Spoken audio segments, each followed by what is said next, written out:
नमस्कार दोस्तों, आप सभी का स्वागत है। आज हम संत ज्ञानेश्वर के बारे में पढ़ेंगे। चलिए शुरू करते हैं।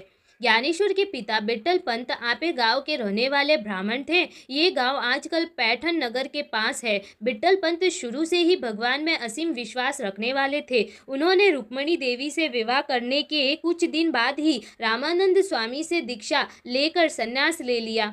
एक बार रुक्मणी बाई पीपल के पेड़ की पूजा करने गई। रामानंद ने उन्हें पवित्रवती होने का आशीर्वाद दिया। रुक्मणी बाई ने उन्हें सारी बात बताई कि उनके पति ने तो संन्यास ले लिया है, तो वह माँ कैसे बनेगी। गुरु की आज्ञा से बिट्टल पंत को गृहस्थ जीवन में आना पड़ा। तब उनकी 4 संतानें हुई।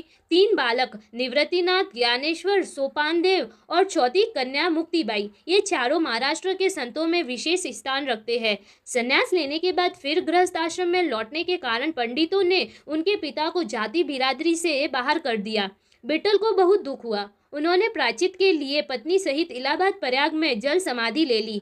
चारों बच्चे गांव में भीख मांगकर जीवन बिताने लगे। दुष्ट लोग उन्हें सताते रहते थे। बिसोवा नामक ब्राह्मण उन बालकों को बहुत सताया करता था, किंतु ज्ञानेश्वर का धैर्य और चमत्कार देखकर वह भी उनका भक्त हो गया। ब्राह्मणों की सलाह से वे चारों बालक पैटर्न प्रायश्चित के लिए गए। ऐसा कहा जाता है कि संत ज्ञानेश्वर ने वही एक पैसे ज्ञाना से वेद मंत्र बुलवा दिए।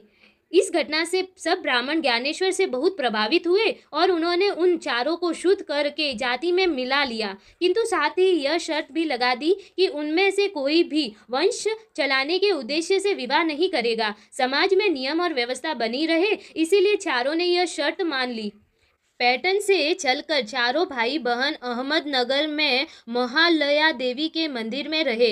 वही सन 1290 ईस्वी में संत ज्ञानेश्वर ने ज्ञानेश्वरी की रचना की। इसमें गीता की व्याख्या है। गीता के 700 श्लोकों का भाव समझाने के लिए ज्ञानेश्वर ने कबीर की साखियों जैसे 9000 चंद लिखे। ये चंद महाराष्ट्र में बहुत चर्चित है। कहते हैं ज्ञानेश्वर बोलते जाते थे और बाबा सच्चिदानंद, जिन्हें ज्ञानेश्वर की कृपा से पुनः जीवन मिला था, लिखते जाते थे। अंत में ज्ञानेश्वर ने मनुष्य जीव में सत कर्म, सत बुद्धि, स्वधर्म में रुचि जगे यह प्रार्थना की है। ज्ञानेश्वर ने भजन भी लिखे हैं। चांग देव ने जब उनके लिखे छंद पढ़े तो उनके गर्व को ठेस पहुंची। वह अपने 1400 शिष्यों के साथ ज्ञानेश्वर से मिलने बाघ पर सवार होकर चल पड़े।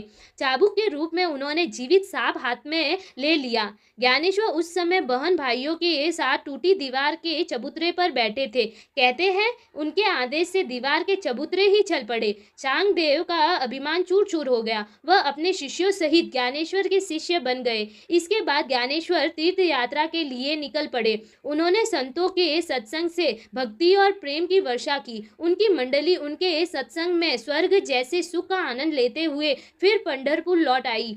संत ज्ञानेश्वर ने 22 वर्ष की आयु में जीवित समाधि लेने का निश्चय किया। उन्होंने पूना के समीप आलंदी नामक पवित्र स्थान पर जीवित समाधि ली।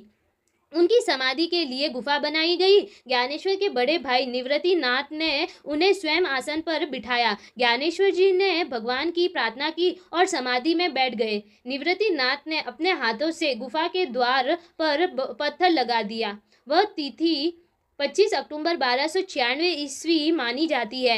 आज भी उनकी पुण्य स्मृति में आलंदी में प्रतिवर्ष मेला लगता है। संत ज्ञानेश्वर के समाधि लेने के 1 साल के अंदर ही उनके बहन भाइयों ने भी समाधि ले ली। संत ज्ञानेश्वर ने जात पात और छुआछूत का हमेशा विरोध किया।